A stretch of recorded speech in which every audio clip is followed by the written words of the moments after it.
Assalamualaikum warahmatullahi wabarakatuh.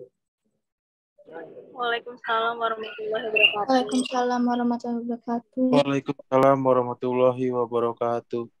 Baik teman-teman semuanya, ini ada Arfan Rona, Dia Anggun Puspitasari, Windy Damayanti, Anis Novitasari, dan Sister Afan Ayatullah.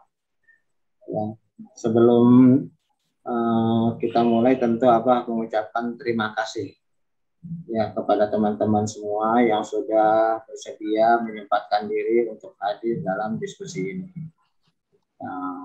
Di sini saya sengaja mengundang lintas angkatan, bahkan yang sudah alumni dengan yang masih aktif. Ya, saya ingin memulai suatu model baru, ya, yaitu mendiskusikan topik-topik yang menyangkut mahasiswa. Ya, yang saya lihat di YouTube mungkin ini masih jarang. Kebanyakan kan yang ada di YouTube itu ya masalah politik, terus ya saling serang sana sini gitu. Nah, jadi yang kita inginkan saat ini adalah kita melakukan diskusi tapi tetap di dalam koridor sivitas akademika.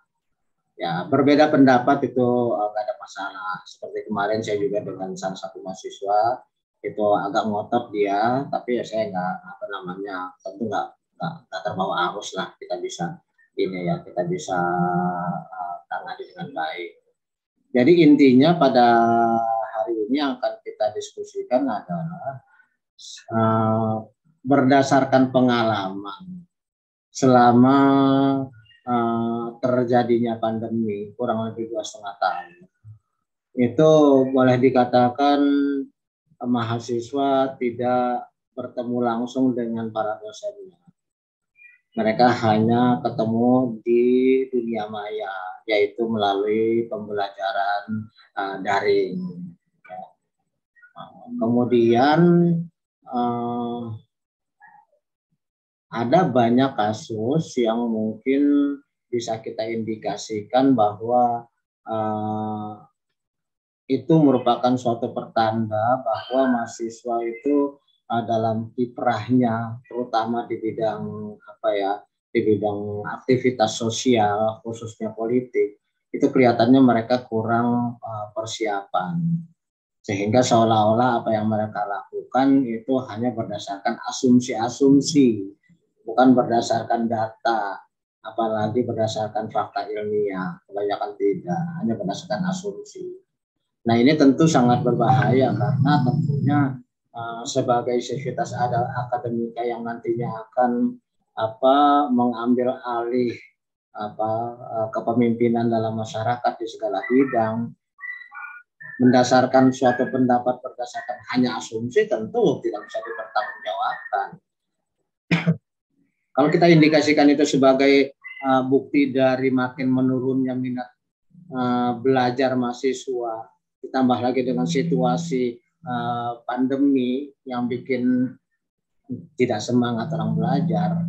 Nah, ini saya sendiri secara pribadi sudah mencoba untuk melakukan kombinasi pembelajaran tidak hanya daring tapi juga dengan menyelenggarakan podcast, yaitu mengundang mahasiswa pestudio saya untuk kita berdiskusi yang kemudian direkam dan kemudian diupload. Tujuannya tentunya adalah supaya mereka dengan mudah bisa mengulang-ulang. Kan kalau ketemu langsung di kelas mana mungkin dosen suruh ngulang-ulang.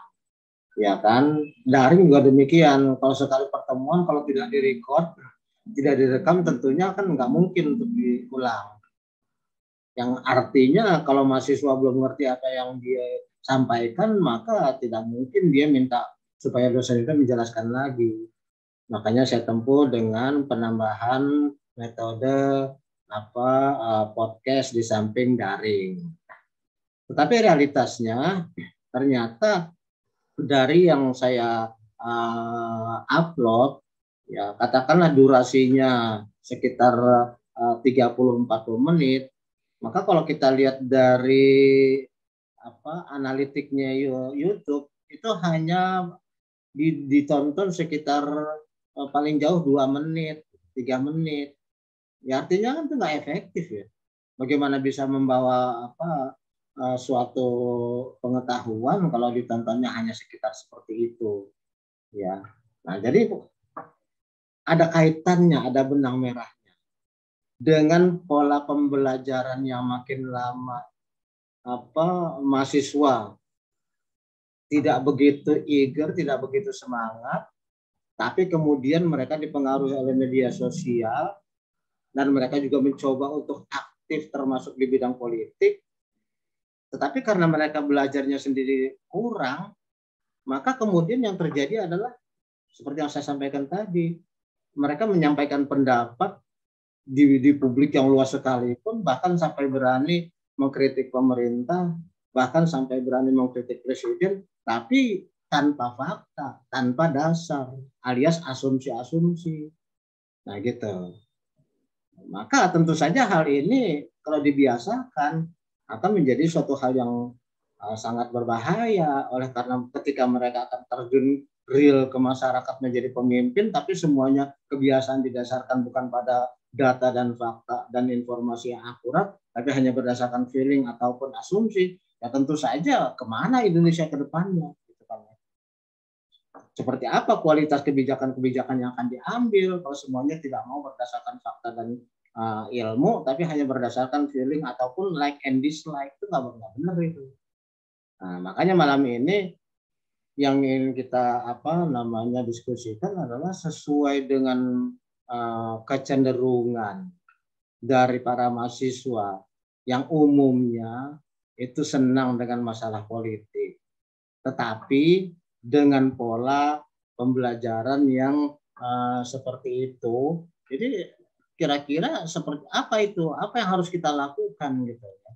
Apa yang harus kita lakukan supaya jangan sampai calon-calon pemimpin Indonesia ini ke depannya ya menjadi tidak ada kualitasnya gitu. Jadi kita ingin mendiskusikan pada malam hari ini adalah seputar, kalau nggak salah, tentang minat politik para mahasiswa ya, apa? Sister Afan? Itu ya yang saya undang ya, topiknya ya. Iya betul Pak. Betul ya, nggak salah ya, kita samakan semua ya. Iya. Ini benar kan itu yang saya sampaikan kan? Iya, Bah. Benar. Benar ya.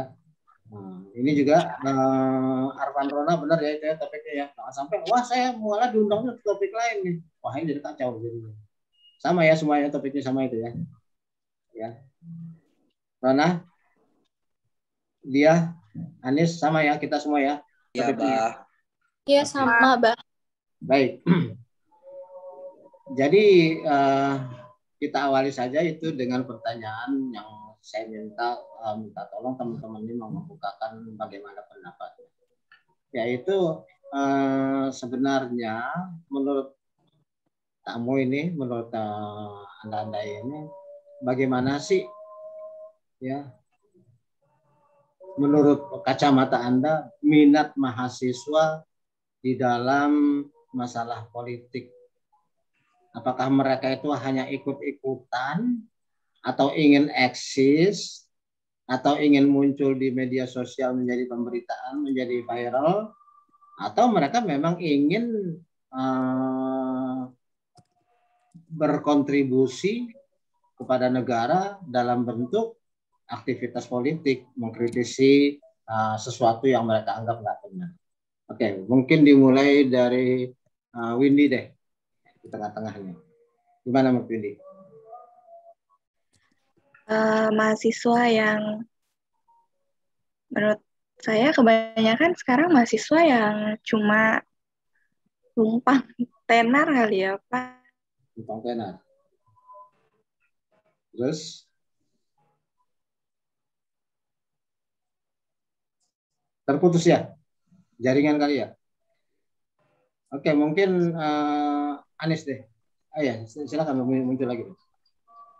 Ya, gimana? Teruskan. Ya, jadi dengan dia masuk ke politik tuh sebenarnya mungkin sinyalnya jelek ya, Bah? Enggak, jalan kok. Bagus. Jadi kebanyakan hanya ikut-ikutan aja, Bah. Nggak semuanya paham gitu. Apa landasannya Windy bisa berpendapat seperti itu? Karena banyak yang kemarin tuh ada demo gitu ya, Bah. Ada beberapa mahasiswa banyak yang ikut demo-demo. Tapi ternyata banyak juga yang nggak tahu mau demoin apa ternyata. Turun tapi nggak tahu mau ngapain. Begitu. Gimana? Windy ikut juga nggak? Enggak. Aku belum pernah ikut demo, Abah. Oh iya, dia mau masak aja ya Windy. Tadi mau kecantikan lah. Jadi kebanyakan mereka itu hanya ikut-ikutan karena mungkin kepengen rame-rame gitu ya. Gimana dia menurut dia? Ya, Anggun. Kalau menurut saya, sebelum mohon maaf Pak, saya lagi di luar, jadi kedengaran suara azannya terlalu besar. Kalau menurut saya itu untuk mahasiswa di zaman sekarang itu untuk mengenai masalah politik sendiri itu sebenarnya minat mahasiswa untuk mengetahui politik itu sendiri itu sangat banyak. Cuma kalau untuk yang mengikuti aksi-aksi itu lebih kebanyakan mereka itu hanya untuk biar dikenal gitu. Kayak seperti, ini loh saya mahasiswa, ini loh saya membela rakyat, ini loh saya membela kalian semua. Padahal pada dasarnya di di lingkungan sendiri itu mereka tuh belum mengetahui apa yang akan mereka bahas, apa yang akan mereka tuh turun untuk membahas apa, mereka kesana itu untuk membahas apa, tuh mereka belum terlalu paham dan belum terlalu tahu. Bahkan mahasiswa yang mengikuti turun ke jalan ini kebanyakan adalah mahasiswa yang baru lulus dari SMA. Jadi kayak merasa diri masih berapi-api bahwa dia diri mahasiswa, tapi mereka belum punya data valid untuk mengetahui apa yang disebabkan masalah tersebut gitu, Pak. Kalau menurut saya gitu. Tapi kebanyakan kalau terlebih dari itu menurut saya mahasiswa sekarang itu minat ke politiknya lumayan sih, Pak. Dari mereka mengikuti masa aksi demo kemarin banyak. Di situ kan pasti kan minat mahasiswa untuk mengetahui politik itu kayak, oh ternyata ini loh permasalahannya. Dari awalnya mereka tidak tahu, mereka menjadi tahu gitu loh Pak. Dari awalnya mereka hanya ingin viral, mereka menjadi tahu karena mereka juga pasti membaca gitu Pak. Tanpa mereka sadari, mereka tuh pasti membaca berita-berita yang ada. Sebelum mereka turun, mereka pasti membaca, mereka melihat, tapi tidak sesuai dengan data gitu Pak. Menurut saya sih gitu. Oke. Jadi sebenarnya bisa dikatakan mereka bisa learning by doing ya, dianggapnya ya. Sambil belajar sambil dipraktekin. Gara-gara ikut demo akhirnya jadi tahu masalah. Itu kan intinya. Tapi seperti yang disampaikan Windy tadi juga, bahwa kebanyakan dari mereka itu adalah ya hanya ikut-ikutan. Nah, terakhir itu ada satu kasus di mana mahasiswa mengajukan gugatan hukum kepada Mahkamah Konstitusi tentang suatu peraturan yang mereka minta dirubah. Ya, kemudian mereka tanda tangan. Ada sekian orang yang mengajukan tuntutan. Tapi ternyata surat tuntutannya itu ditandatangani tidak oleh keseluruhan, tapi oleh hanya sebagian. Artinya, katakanlah dari 6 orang yang menuntut, yang 3 orang itu tanda tangan asli, tapi yang 3 lagi itu tanda tangan palsu, alias dibikinin sama temennya. Cuman karena dia bilang, oke, saya setuju, tapi dia nggak bisa datang di tanda tangan, maka tanda tangan diwakilin gitu. Nah, kemudian ini ketahuan sama hakim Mahkamah Konstitusi. Ya ditanyakan, ini benar tanda tangan kamu? Ternyata setelah mereka itu katakanlah diminta dikonfirmasi itu, mereka akhirnya mengaku bahwa itu bukan tanda tangan mereka. Artinya ini sebenarnya mereka masa dari Fakultas Hukum tidak mengerti bahwa mengajukan tuntutan ke Mahkamah Hukum, bahkan itu dikatakan sebagai lembaga tinggi negara, kok berani-beranian seperti itu. Nah, ini kan jadi aneh ya. Jadi kembali kepada yang disampaikan Windy, apakah ini hanya mereka pengen tampil atau mereka memang memiliki niat politik atau mereka hanya ingin viral? Gimana, Afan? Afan itu, Mbak? Baik, Mbak. Setuju sih dari pendapat teman-teman. Dari mahasiswa memang minat politiknya banyak yang lebih tinggi gitu. Dari tahun 2020 pun ya teman-teman juga banyak yang ikut aksi, cuman sepengetahuan saya dari mereka kebanyakan yang cuman hanya ingin update status gitu. Kalau saya ini ikut demo gitu, saya ini ikut itu. Padahal mereka cuman teriak, tapi maknanya tidak tahu gitu. Kalau demo itu untuk apa gitu, orasinya apa gitu. Seperti zaman sekarang, dari tahun saya, sebelum tahun saya juga banyak BEM yang menurut saya nggak ada kontribusinya di mahasiswa. Banyak sekali gitu. Maksudnya dari tahun 2016 sampai 2020, menurut saya BEM-nya itu dari BEM fakultas, BEM apa yang utama gitu, BEM Universitas. Ya, BEM universitas itu nggak ada sama sekali kontribusinya untuk orasi dari mahasiswa-mahasiswa gitu. Sama sekali, malah banyak yang lebih memilih ke pihak kampus gitu dibanding ke pihak mahasiswa gitu. Itu aja sih, Bah, yang sepengalaman saya pribadi gitu. Oke. Itu aja, Bah. Anis, kalau menurut Anis pernah ngerasain nggak, Anis, apa manfaatnya BEM bagi kehidupan ataupun kelancaran studi kamu di kampus? Kalau menurut saya sebenarnya ada beberapa mahasiswa yang memang mengerti tentang politik, tetapi karena ke distrik banyak yang disangkanya ikut-ikutan, jadi mahasiswa yang benar-benar pengen ngerti politik tuh jadi disamaratakan gitu, Bah. Karena saya pernah ada teman saya mau ikut demo, dia tuh sebenarnya benar-benar pengen ikut gitu, bukan karena pengen update status atau apa. Terus ditanyain sama pihak BEM-nya, kayak dicecer pertanyaan, kamu beneran pengen ikut atau cuman ikut-ikutan aja gitu, Bah. Kayak nggak dipercaya gitu, disangkanya cuman pengen ikut-ikutan, padahal mahasiswa itu tuh benar-benar pengen ikut, pengen menyuarakan suaranya, menyuarakan pendapatnya gitu. Kalau menurut kamu mahasiswa sekarang ini di BEM apa namanya, mereka lebih aktif di BEM-nya atau di kuliahnya? Menurut pandangan kamu? Kalau menurut saya lebih aktif di kuliahnya sih, Bah. Lebih aktif di kuliahnya? Iya. Okay. Karena benar sih, ya. Ya, silakan, masih ada terusin. Karena apa? Karena benar kata tadi Afan, kalau misalkan saya sebagai mahasiswa juga nggak melihat kontribusi langsung BEM itu sendiri gitu. Oke, kita dengarkan ya dari aktivis BEM zaman baheula, Arfan Rona. Kumaha pendapat si Akang? Ya, assalamualaikum warahmatullahi wabarakatuh. Buat semua, salam sejahtera bagi kita semua. Abahku, mudah-mudahan kabarnya baik selalu, diberkahi Allah, dilindungi Allah. Buat semua teman-teman, Anis Novita, Sister Apan, Dia, sama Windy, salam kenal. Ini dari ekonomi semua, Bah. Ya. Kita diskusi kan, Bah ya? Diskusi ya? Diskusi, emang ngapain berantem? Ini dari ekonomi semua, Bah. Betul, cuma beda angkatan. Oh iya. Ya, salam kenal aja ya buat semua. Saya angkatan 2011. Pada zaman itu, ini cerita dulu ya, Bah, hikayatnya dulu ya. Mengenai organisasi. Sebenarnya minat organisasi itu kalau setahu saya ya, untuk anak muda tuh perlu diketahuin, berpolitik itu merupakan hobi mahal. Hobi paling keren. Satu, kita dapat ilmu tentang tata negara. Yang kedua, gimana kita mengeluarkan hak pendapat kita sebagai mahasiswa.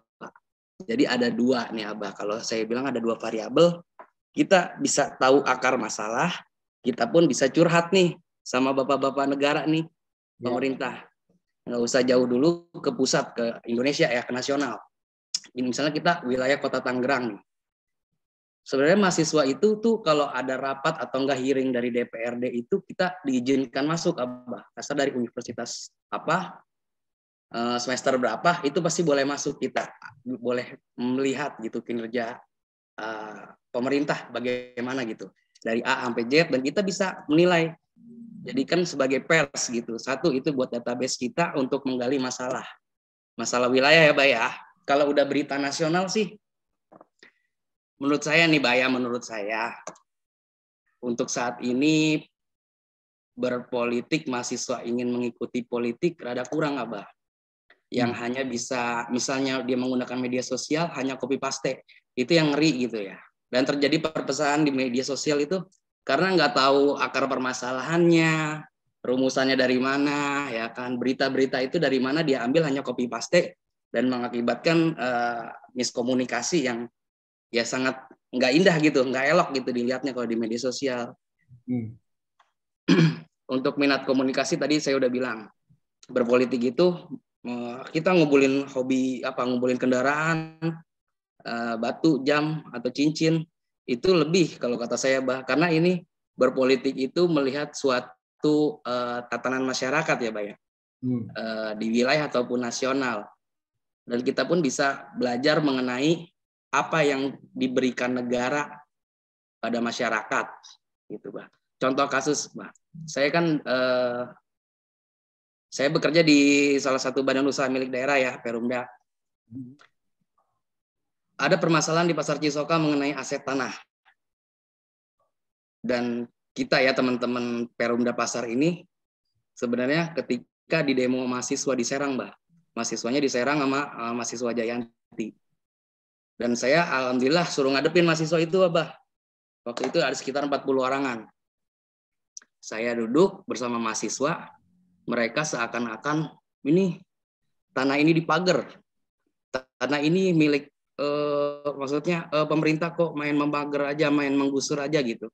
Sebenarnya ketika saya jelaskan bahwa ini adalah aset yang dipisahkan oleh pemerintah untuk dikelola dan menjadi pendapatan asli daerah, dan mereka pun komunikatif langsung bertanya, aset dipisahkan itu apa sih?